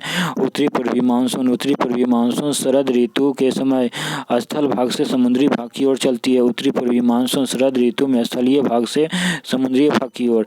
दक्षिण पश्चिम मानसून समुद्री भाग से स्थलीय भाग समुद्री भाग से स्थलीय भाग। दक्षिण पश्चिम मानसून समुद्री भाग से स्थलीय भाग। दक्षिण पश्चिम मानसून समुद्री भाग से स्थलीय भाग। दक्षिण पश्चिम मानसून अवस्थलीय भाग से समुद्री भाग। उत्तरी पूर्वी मानसून स्थल भाग से समुद्री भाग। उत्तर पूर्व मानसून स्थल भाग से समुद्री भाग। उत्तर पूर्व मानसून स्थल भाग से समुद्री भाग। उत्तर पूर्वी मानसून। स्थानीय पवन लोकल विंड किसी स्थान विशेष पर चलने वाले पवन को स्थानीय पवन कहा जाता है, जो दो प्रकार का होता है, गर्म स्थानीय पवन और ठंडी स्थानीय पवन।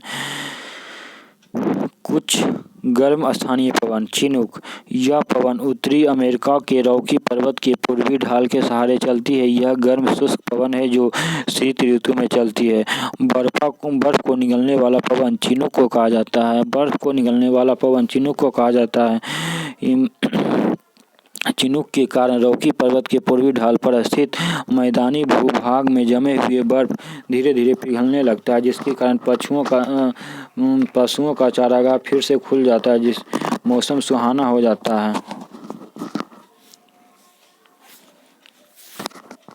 फोन यूरोप के आल्प्स पर्वत के उत्तरी ढाल के सहारे चलती यह पवन भी गर्म एवं शुष्क पवन है, जो शीत ऋतु में चलती है।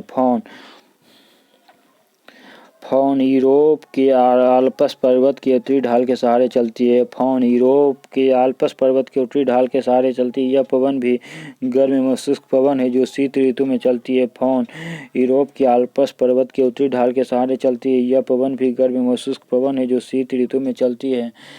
फोन पवन का सर्वाधिक प्रभाव स्विट्जरलैंड में पड़ता है। फोन पवन का सर्वाधिक प्रभाव स्विट्जरलैंड में पड़ता है।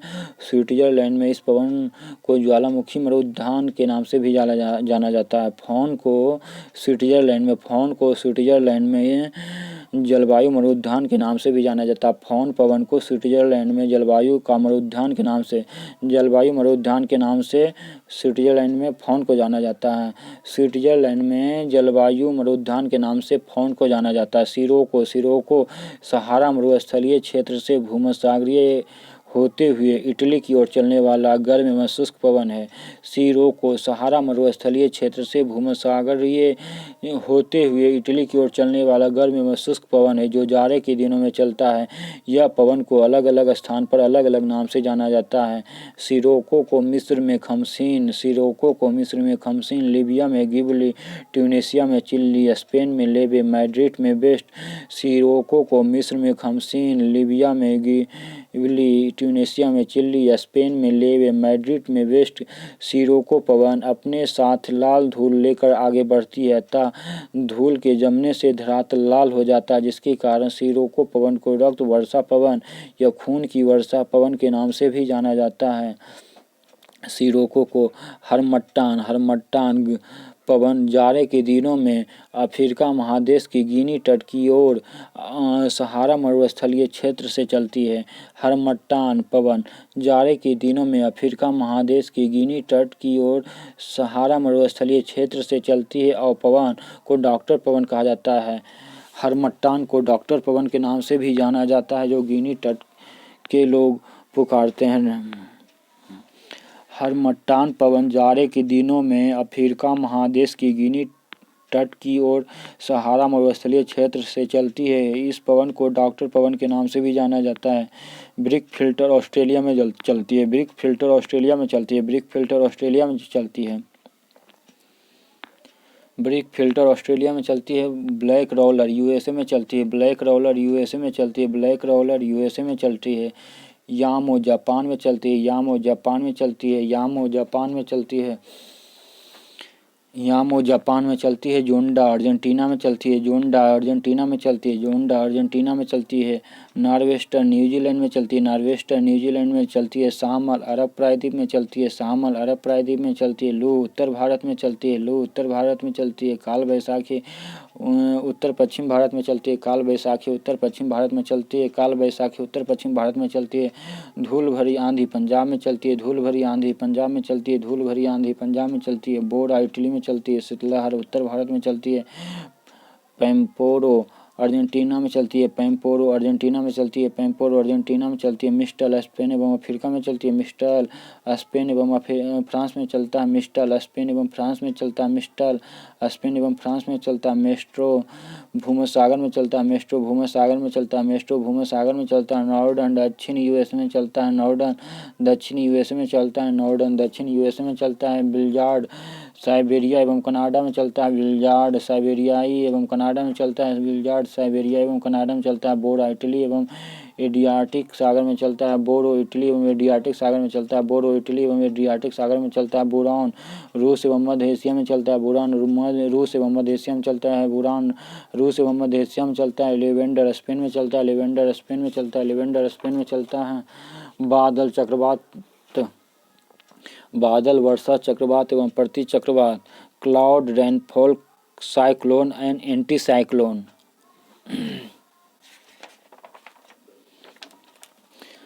आर्द्रता एवं वर्षा वायुमंडल में उपस्थित जलवाष्प की मात्रा को आर्द्रता कहा जाता है। हमारे वायुमंडल में आर्द्रता की अधिकतम मात्रा 5% होती है।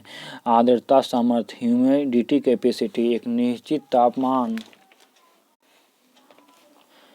निश्चित तापमान वाले वायु के आयतन को जलवाष्प धारण करने की अधिकतम क्षमता को आर्द्रता सामर्थ्य कहा जाता है। आर्द्रता सामर्थ्य एक निश्चित तापमान वाले वायु के आयतन में जलवाष्प धारण करने की अधिकतम क्षमता को आर्द्रता सामर्थ्य कहा जाता है। संतृप्त वायु जब कोई वायु अपनी आर्द्रता सामर्थ्य के बराबर जलवाष्प धारण कर लेती है उसे वायु को संतृप्त वायु कहा जाता है। निरपेक्ष आर्द्रता वायु के निश्चित तापमान एवं आयतन में उपस्थित जलवाष्प की मात्रा को निरपेक्ष आर्द्रता कहा जाता है। निरपेक्ष आर्द्रता वायु के निश्चित तापमान एवं आयतन में उपस्थित जलवाष्प की मात्रा को निरपेक्ष आर्द्रता कहा जाता है। सापेक्षिक आर्द्रता निश्चित तापमान पर वायु के निश्चित आयतन में उपस्थित जलवाष्प की मात्रा उस तापमान पर वायु के उसी आयतन के आर्द्रता धारण करने की अधिकतम क्षमता के अनुपात को सापेक्षिक आर्द्रता कहा जाता है। सापेक्षिक आर्द्रता बराबर निरपेक्ष आर्द्रता बटा आर्द्रता सामर्थ्य गुने 100। संतृप्त वायु की सापेक्षिक आर्द्रता 100% होती है। संतृप्त वायु की सापेक्षिक आर्द्रता 100% होती है। सापेक्षिक आर्द्रता एवं निरपेक्ष आर्द्रता की इकाई ग्राम प्रति सेंटीमीटर क्यूब होता है। वायुमंडल में उपस्थित सापेक्षिक आर्द्रता को हाइग्रोमीटर से मापा जाता है। वायुमंडल में उपस्थित सापेक्षिक आर्द्रता को हाइग्रोमीटर से मापा जाता है। जल का सापेक्षिक घनत्व हाइग्रोमीटर से मापा जाता है। जल का सापेक्षिक घनत्व हाइग्रोमीटर से मापा जाता है। औसांक बिंदु वह बिंदु जिस तापमान पर कोई वायु संतृप्त हो जाता है उस तापमान को औसांक बिंदु कहा जाता है। औसांक बिंदु वह तापमान जिस तापमान पर कोई वायु संतृप्त हो जाता है उस तापमान को औसांक बिंदु कहा जाता है। औसांक बिंदु वह तापमान जिस तापमान पर कोई वायु संतृप्त हो जाता है उस तापमान को औसांक बिंदु कहा जाता है। जब औसांक बिंदु हिमांक बिंदु से ऊपर हो जाता है उस बिंदु को ओस कोहरा कुहासा बादल का निर्माण होता है। जब औसांक बिंदु हिमांक बिंदु से ऊपर हो जाता है उस स्थिति में ओस कोहरा कुहासा बादल का निर्माण होता है। जब औसांक बिंदु हिमांक बिंदु से ऊपर हो जाता है उस स्थिति में ओस कोहरा कुहासा बादल का निर्माण होता है। जब औसांक बिंदु हिमांक बिंदु से ऊपर हो जाता है तो उस स्थिति में ओस कोहरा कुहासा एवं बादल का निर्माण होता है। औसांक बिंदु हिमांक बिंदु से नीचे रहता है। जब औसांक बिंदु हिमांक बिंदु से नीचे रहता है उस स्थिति में हिम बादल तुषार पच्छाद स्तरीय बादल का निर्माण होता है। जब औसांक बिंदु हिमांक बिंदु से नीचे रहता है उस स्थिति में हिम पाला तुषार पच्छाद स्तरीय बादल का निर्माण होता है। संघनन प्रक्रिया जल के गैसीय रूप जलवाष्प या द्रव ठोस के रूप में बदलने की प्रक्रिया को संघनन प्रक्रिया कहा जाता है। जब संघनन की प्रक्रिया धरातल के समीप होती है तो उस स्थिति में ओस, कुहरा, तुषार, पाला का निर्माण होता है। जब संघनन की प्रक्रिया धरातल के समीप होती है उस स्थिति में ओस, कुहरा, तुषार एवं पाला का निर्माण होता है। किंतु जब धरातल के ऊपर होता है तो विभिन्न प्रकार के बादल के साथ बर्फ का निर्माण होता है। ओस इसका निर्माण तब होता है जब ओस बिंदु हिमांक बिंदु के ऊपर होता है। ओस का निर्माण तब होता है जब ओस बिंदु हिमांक बिंदु से ऊपर होता है। ओस बनने के लिए स्वच्छ आकाश एवं शांत वातावरण, उच्च सापेक्षिक आर्द्रता का होना जरूरी होता है। ओस बनने के लिए ओस इसका निर्माण तब होता है जब ओस बिंदु हिमांक बिंदु से ऊपर होता है। ओस का निर्माण तब होता है जब ओस बिंदु हिमांक बिंदु से ऊपर होता है। ओस बनने के लिए स्वच्छ आकाश एवं शांत वातावरण, उच्च सापेक्षिक आर्द्रता होना जरूरी है। कोहरा यह धरातल के समीप बादल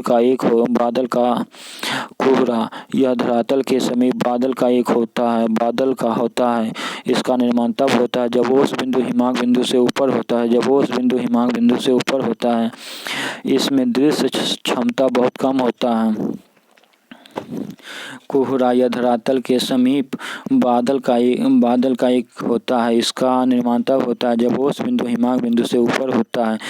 इसमें दृश्य क्षमता बहुत कम होती है। कुहासा यह भी कोहरा के समान ही होता है किंतु इसमें दृष्टि क्षमता कोहरा के तुलना में अधिक होता है। कुहासा यह भी कोहरा के समान ही होता है किंतु इसकी दृष्टि क्षमता कोहरा के तुलना में अधिक होता है। बादल जब संघनन की प्रक्रिया धरातल के ऊपर होता है तो विभिन्न प्रकार के बादल का निर्माण होता है। ऊंचाई के आधार पर बादल 3 भागों में बांटा गया। उच्च श्रेणी का बादल यह बादल धरातल से 6000 मीटर से लेकर 12000 मीटर तक पाया जाता है। उस श्रेणी का बादल यह बादल धरातल से 6000 मीटर से लेकर 12000 मीटर तक पाया जाता है। मध्यम श्रेणी का बादल यह बादल 2000 मीटर से 6000 मीटर तक की ऊंचाई तक पाया जाता है। निम्न श्रेणी का बादल यह धरातल से 2000 मीटर की ऊंचाई तक पाया जाता है। उस श्रेणी का बादल यह बादल 3 प्रकार का होता है। पच्छाप बादल यह बादल पूरे आसमान में रेशम की तरह फैला हुआ रहता है। पच्छाप बादल यह बादल पूरे आसमान में रेशम की तरह फैला हुआ रहता है। इस बादल के द्वारा चक्रवात आगमन की सूचना मिलती है।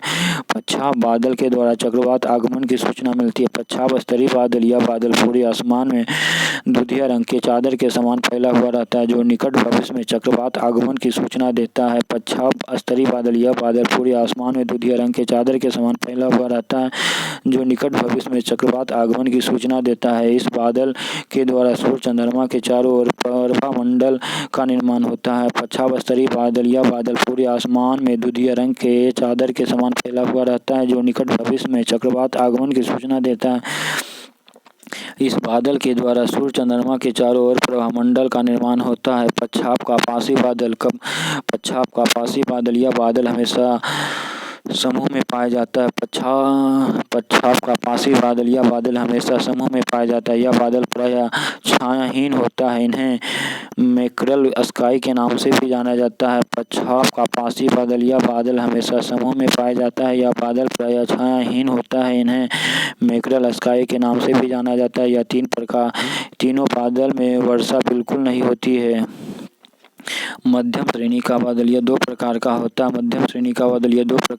है। उच्च स्तरीय बादल यह बादल भूरे एवं नीले रंग के चादर के समान पूरे आसमान में छाया हुआ रहता है। यह बादल सूर्य का प्रकाश, चंद्रमा का प्रकाश धुंधला दिखाई देता है।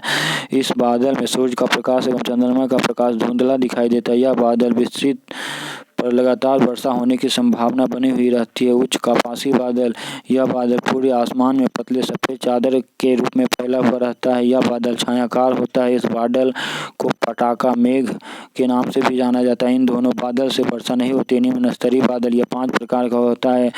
स्तरीय आकाशीय बादल गोलाकार राशि के रूप में, समूह या लहर के रूप में आसमान में पाया जाता है। बादल सामान्यतः जाड़े के दिनों में आसमान में छाया हुआ रहता है। स्तरीय बादल यह बादल धरातल से थोड़ी ऊंचाई पर कोहरा के समान छाया हुआ रहता है। यह बादल के समाप्त हो जाने के पश्चात विकिरण के कारण आसमान नीला दिखाई देने लगता है। वर्षा स्तरीय बादल, यह बादल निम्न श्रेणी के बादल में भूरा काला रंग का होता है, जिसके कारण लगातार वर्षा हिमपात होता रहता है। कपासी बादल, यह बादल अधिक घना एवं विस्तृत होता है, किंतु बादल से वर्षा नहीं होता है। यह बादल का आकार फूलगोभी के छत्ता के समान होता है। कपासी वर्षा बादल, इस बादल से सर्वाधिक वर्षा होती है। कृत्रिम वर्षा कराने के लिए ठोस कार्बन डाइऑक्साइड एवं सिल्वर आयोडाइड का प्रयोग किया जाता है। कृत्रिम वर्षा कराने के लिए कार्बन डाइऑक्साइड एवं सिल्वर डाइऑक्साइड का प्रयोग किया जाता है। कृत्रिम वर्षा कराने के लिए कार्बन डाइऑक्साइड एवं सिल्वर डाइऑक्साइड का प्रयोग किया जाता है। सर्वप्रथम कृत्रिम वर्षा के श्रेय विंसेंट जे शेफर एवं इंगिल लेंगुएटर को दिया जाता है। सर्वप्रथम कृत्रिम वर्षा कराने के श्रेय विंसेंट जे शेफर एवं इरविंग लेंगुएटर को दिया जाता है। इन्होंने ठोस कार्बन डाइऑक्साइड का प्रयोग करते हुए 1946 में अमेरिका में वर्षा करवाया। विंसेंट जे शेफर एवं इरविंग लेंगुएटर ठोस कार्बन डाइऑक्साइड का प्रयोग करते हुए 1946 में अमेरिका में वर्षा करवाया। सर्वप्रथम AgI सिल्वर आयोडाइड का प्रयोग करते हुए बी वानगुप्त नामक विद्वान ने कृत्रिम वर्षा करवाया था। सर्वप्रथम सिल्वर आयोडाइड का प्रयोग करते हुए बी वानगुप्त नामक विद्वान ने कृत्रिम वर्षा करवाया था। सर्वप्रथम सिल्वर आयोडाइड का प्रयोग करते हुए बी वानगुप्त नामक विद्वान ने कृत्रिम वर्षा करवाया था। वर्षा 3 प्रकार का होता है: संवहनीय वर्षा, पर्वतीय वर्षा एवं चक्रवातीय वर्षा। संवहनीय वर्षा, यह वर्षा विषुवत रेखीय क्षेत्रों में होता है, जहां सालों भर सूर्य की लंबवत किरण पड़ने के कारण तापमान ऊंचा बना रहता है। यहाँ की वायु का तापमान ऊंचा बना रहता है। यहाँ की वायु गर्म होकर ऊपर चली जाती है। ऊपर उठने के दौरान उसके तापमान में धीरे धीरे कमी होती है और संघनन की प्रक्रिया के पश्चात बादल का निर्माण हो जाता है। प्रचुर मात्रा में वर्षा होती है। यह वर्षा विषुवतरेखीय क्षेत्रों में प्रत्येक दिन दोपहर 2 से 4 बजे के बीच होता है। यह वर्षा अपराह्नकालीन वर्षा के नाम से भी जाना जाता है। वर्षा की अधिकता के कारण ही विषुवतरेखीय क्षेत्रों में सदाबहार वन एवरग्रीन फॉरेस्ट पाया जाता है। इस क्षेत्र में मिट्टी लेटेराइट प्रकार की होती है, जिसमें ह्यूमस जीव जंतु के अवशेष की मात्रा अधिक होती है। पर्वतीय वर्षा, पूरे विश्व में सर्वाधिक पर्वतीय वर्षा होती है।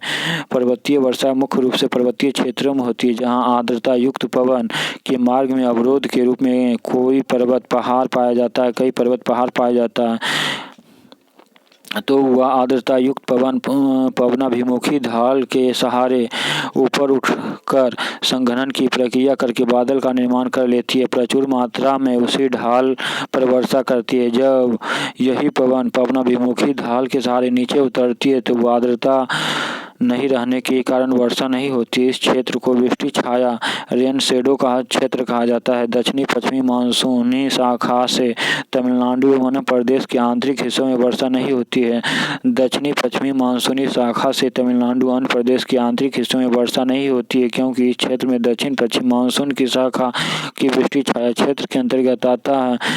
तमिलनाडु एवं आंध्र प्रदेश के आंतरिक हिस्सों में वर्षा नहीं होती है, क्योंकि इस क्षेत्र में दक्षिण पश्चिम मानसूनी शाखा से वृष्टि छाया का क्षेत्र के अंतर्गत आता है। भारत में सर्वाधिक वर्षा पर्वतीय वर्षा के प्रकार ही होती है। भारत में सर्वाधिक वर्षा पर्वतीय वर्षा का प्रकार ही होती है। चक्रवातीय वर्षा समुद्री क्षेत्र से समुद्री तटीय क्षेत्रों में होता है। यह वर्षा मुख्य कारण दो विपरीत स्वभाव वाले राशि के समुद्री क्षेत्र के आपस में टकराव ऊपर उठ जाता है। यह वर्षा काल विनाशी वर्षा काल होती है, जिसके कारण जान माल की काफी हानि होती है। चक्रवात एवं चक्रवात हवा का वह चक्रीय रूप जिसके केंद्र में लो प्रेशर एवं बाहर में हाई प्रेशर रहता है। बाहरी उच्च वायुदाब से केंद्र की ओर निम्न वायुदाब की ओर चक्राकार रूप में जो पवन चलती है उसे चक्रवात कहा जाता है। इसी दिशा के उत्तरी गोलार्ध में एंटी क्लॉक डायरेक्शन और दक्षिणी गोलार्ध में क्लॉक डायरेक्शन होती है। चक्रवात 2 प्रकार का होता है: शीतोष्ण कटिबंधीय चक्रवात और उष्ण कटिबंधीय चक्रवात। शीतोष्ण कटिबंधीय चक्रवात, यह चक्रवात दोनों गोलार्धों में कर्क रेखा से आर्कटिक रेखा एवं मकर रेखा से आर्कटिक रेखा वाले शीतोष्णकटिबंधीय क्षेत्रों में उत्पन्न होता है। यह चक्रवात कम हानिकारक होता है। उष्णकटिबंधीय चक्रवात, यह चक्रवात दोनों गोलार्धों में कर्क रेखा से मकर रेखा के बीच वाले उष्णकटिबंधीय क्षेत्रों में उल्टा होता है। उष्णकटिबंधीय चक्रवात काफी विनाशकारी होता है। इन्हें अलग अलग स्थानों पर अलग अलग नाम से जाना जाता है। हिंद महासागर, अरब सागर, बंगाल की खाड़ी में इसे साइक्लोन कहा जाता है। ऑस्ट्रेलिया के पूर्वी तट पर बिल्ली उष्णकटिबंधीय चक्रवात को ऑस्ट्रेलिया के पूर्वी तट पर उष्णकटिबंधीय चक्रवात को ऑस्ट्रेलिया के पूर्वी तट पर बिल्ली, दक्षिणी चीन सागर, जापान के पूर्वी तट पर टाइफून कहा जाता है। यूएसए के पूर्वी तट पर टॉर्नेडो कहा जाता है। कैरिबियन सागर में मेक्सिको की खाड़ी में हेरिकेन कहा जाता है। उष्णकटिबंधीय चक्रवात कर्क रेखा से मकर रेखा के बीच वाले उष्णकटिबंधीय क्षेत्र में उल्टा होता है। यह चक्रवात काफी विनाशकारी होता है। इन्हें अलग अलग स्थानों पर अलग अलग नाम से जाना जाता है। उष्णकटिबंधीय चक्रवात को हिंद महासागर, अरब सागर और बंगाल की खाड़ी में साइक्लोन कहा जाता है। हिंद महासागर, अरब सागर और बंगाल की खाड़ी में चक्रवात कहा जाता है। उष्णकटिबंधीय चक्रवात को चक्रवात कहा जाता है। हिंद महासागर, अरब सागर और बंगाल की खाड़ी में ऑस्ट्रेलिया के पूर्वी तट पर बिल्ली, उष्णकटिबंधीय चक्रवात को ऑस्ट्रेलिया के पूर्वी तट पर बिल्ली, दक्षिणी चीन सागर और जापान सागर और पूर्वी तट पर टाइफून कहा जाता है। उष्णकटिबंधीय चक्रवात के दक्षिणी चीन सागर और जापान सागर और पूर्वी तट पर टाइफून कहा जाता है। यूएसए के पूर्वी तट पर टॉर्नेडो कहा जाता है। कैरिबियन सागर और मेक्सिको की खाड़ी में हेरिकेन कहा जाता है। कैरिबियन सागर और मेक्सिको की खाड़ी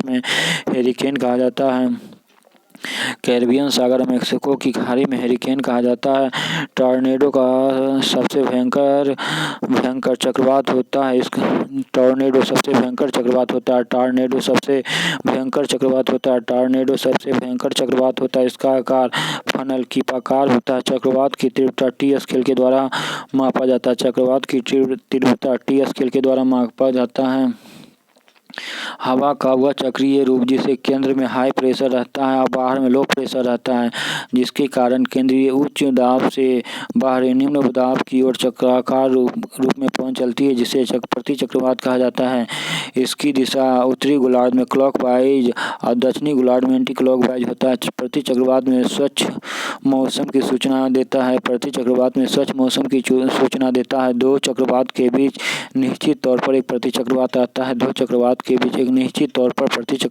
ग्लोब पर खींची गई कुछ काल्पनिक रेखा, some imaging line on the globe, isobar globe पर खींची गई वह काल्पनिक रेखा जो समान वायुदाब के क्षेत्र को मिलाती है। आइसोबार समान वायुदाब के क्षेत्र को मिलाती है। आइसोबात समान गहराई वाले क्षेत्र को मिलाती है। आइसोथर्म समान तापमान वाले क्षेत्र को मिलाने वाली रेखा। आइसोटेक समान पवन की गति को मिलाने वाली रेखा। आइसोटेक समान पवन की गति को मिलाने वाली रेखा। आइसोटेक समान पवन की गति को मिलाने वाली रेखा। आइसोटेक समान पवन की गति को मिलाने वाली रेखा। आइसोटेक समान भूकंपी क्षति को मिलाने वाला रेखा। आइसोसिस्मल समान भूकंपी क्षति को मिलाने वाला रेखा। आइसोसिस्मल समान भूकंपी क्षति को मिलाने वाली रेखा। आइसोसिस्मल समान समुद्री लवण को मिलाने वाली रेखा। आइसोहेलाइन समान समुद्री लवण को मिलाने वाली रेखा। आइसोहेलाइन समान ऊंचाई को मिलाने वाली रेखा। आइसोहिप्स समुद्र तल से समान ऊंचाई को मिलाने वाली रेखा। आइसोहिप्स समुद्र तल से समान ऊंचाई को मिलाने वाली रेखा। आइसोहिप्स समुद्र तल को कंट्रोल लाइन के नाम से भी जाना जाता है। यहीं से समान गहराई या समान ऊंचाई की मापा जाता है। आइसोहाइट समान वर्षा वाले क्षेत्र को मिलाने वाली रेखा को आइसोहाइट कहा जाता है। समान वर्षा वाले क्षेत्रों को मिलाने वाली रेखा को आइसोहाइट कहा जाता है। समान वर्षा वाले क्षेत्रों को मिलाने वाली रेखा को आइसोहाइट कहा जाता है। समान हिमपात को मिलाने वाली रेखा को आइसोनिप कहा जाता है। समान हिमपात को मिलाने वाली रेखा को आइसोनिप कहा जाता है। आइसोनिप समान बादल या मेघा आच्छादन वाले क्षेत्र को मिलाने वाली रेखा को आइसोनिप कहा जाता है। समान बादल या समान मेघा आच्छादन वाले क्षेत्र को मिलाने वाली रेखा को आइसोनिप कहा जाता है।